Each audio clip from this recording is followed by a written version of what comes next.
Hey guys, welcome back. In today's video, we're going to be talking about the best time to scout whitetails. And there are a lot of great times to scout deer throughout the year, but my absolute favorite time is as soon as the hunting season is over. Here in Michigan, the last day to hunt is January 1st, so any time after the new year would be a great time to get back there and scout the deer on your property. And today is that day for us. We're going to walk this property for the first time since the hunting season, and I'm excited and a little disappointed as well. I'm excited because I get to go back and walk my property for the first time since, I would say, Labor Day, but I'm also a little disappointed because we got probably 3 to 4 inches of snow last night, so any of the deer sign that was on our property from the previous week is now covered up with 3 to 4 inches of snow, so I'm not really expecting to see a whole lot of deer sign. But I am still excited to see if the deer were used in our food plot last night, check out the new rubs. My son wants to find a few deer houses, but let's get into why I think this is the best time to scout your property. And the first reason why I like to wait until the hunting season has ended is probably fairly obvious, but we're gonna go over it anyways. Anytime that I push into areas that I do not push into throughout the hunting season, I am going to risk spooking deer and bumping them off to my neighbors. Now, there's probably a very low probability that any of my neighbors are hunting, after mid-December, into the 1st of January, but I do not want to take that risk. I know that on this property right here, I have a few neighbors that do not share the same harvest goals that I do, meaning that they're going to be targeting deer that I have passed during the season. So if I push into my property in mid to late December to do habitat improvements or to scout my property, see how the deer were relating to my improvements this previous season, I'm running the risk of bumping deer to my neighbors, potentially giving them an opportunity at a deer that I had passed during the season. So I prefer to play it safe and wait until the season is completely over. There is no chance whatsoever that if I bump a deer, that deer is going to get killed by one of my neighbors. So obviously if you're watching this video, it's too late for this season, but going forward, if you're someone in an area with very high hunting pressure, I would wait until the season is over before you start pushing into your property to scout or do habitat improvements. If you're in an area with below average hunting pressure, or maybe you're in a cooperative where everyone kind of has the same harvest goals, then it's not as big of a risk to push back in to scout whitetails.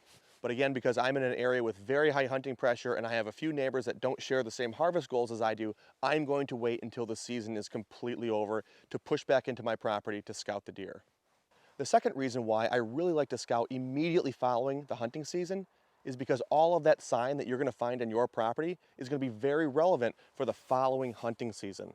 Most of the deer on your property have been in the same pattern for the past few months. Outside of the craziness of the rut, they pretty much stick to the same patterns. So any bed that you find, any rub that you find, any scrape that you find, those deer trails that are really beat down, pay attention to where those are. Where you're finding those beds now, where you're finding the rubs, where you're finding the scrapes, they were most likely bedded there 2 months ago. They were most likely working that scrape 2 months ago. One thing that you do have to kind of watch out for is the food sources. Those are constantly changing. That oak flat has been picked clean. That clover field that they were hitting in September into maybe early November, they're most likely not hitting that anymore. They've kind of shifted more towards a standing or cut cornfield. Maybe you have a late season food plot.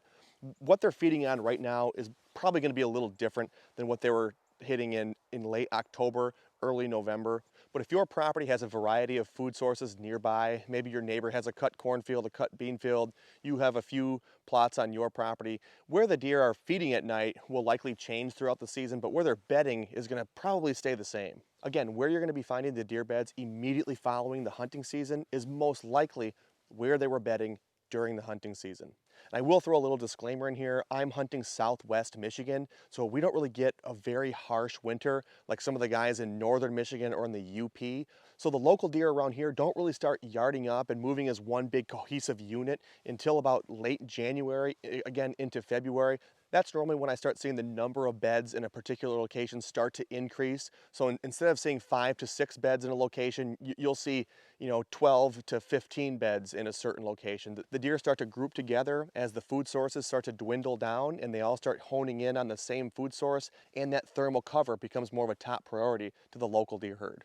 But again, on our properties, we don't start noticing that change until about mid to late January. So if you're able to get out immediately following the hunting season, most of that sign that you're finding is going to tell you exactly what those deer were doing during the hunting season. And finally, I'll kind of just give you one last tip on scouting your property for the first time following the hunting season, and that's if you can do it, wait for snow. if you're getting ready to scout your property and you see snow in the forecast, if you can, wait. Let that snow sit on the ground for about 4 to 5 days, and as long as it doesn't snow again, that's when you want to go and scout. And the reason is very simple. All the deer movement on your property since the last snowfall is going to be frozen in time. You won't necessarily be able to tell when this was taking place unless you have trail cameras set up, but you'll be able to see exactly what every single deer was doing on your property in the past 5 days. From tracks to beds to scrapes, even rubs. If you find a rub with shavings on top of the snow, that rub took place within the last 5 days. And this information is huge. Again, if you have trail cameras set out, it's only going to help you put the pieces together much faster. But one thing that I love to do is track a deer back to his individual bed. And how you do this is you start in your late season food source. So go to your late season food source and try to find the biggest track in that food source. Now that doesn't always necessarily mean that that's a buck. It could be a really old doe, but if you want to follow a buck back to his bed, the best place to start is a big track. So find the biggest track in your food plot and then follow him as he works his way through your property all the way back to his bed or to the property line, whichever one comes first. And this is great information. Follow him as far back as you can, either to his bed or to the property line, and then walk back to the food plot. And this information is huge when trying to get into the mind of a buck. You can really see how that individual deer is using your property. Whether you're starting at the property line or you're starting at his bed, you can see exactly how he moved through your property. How is he using the terrain? How is he using the habitat features on your property? Along with figuring out the actual route he's taking through your property, sometimes you can actually figure out how fast he's moving through different areas of your property. As you're following his trail, take notice of the spacing of the tracks. Is it consistently spaced the entire time, meaning he's most likely going the same speed? Or is there ever a time where he, picks up speed, meaning the spacing is a little bit further apart? Or was there ever a time where he felt comfortable enough to really stop and hang out in a certain area? You're going to see multiple tracks in the same spot.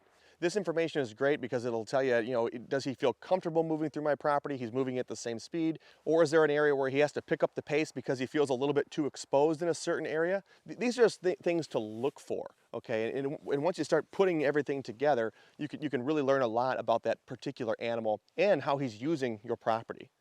So guys, hopefully that makes sense on why you want to be waiting until after the hunting season to scout your property, but you want to get out there as soon as possible so those deer do not start getting into their winter patterns. And if the weather cooperates, why you should be waiting for a snowfall before you scout your property.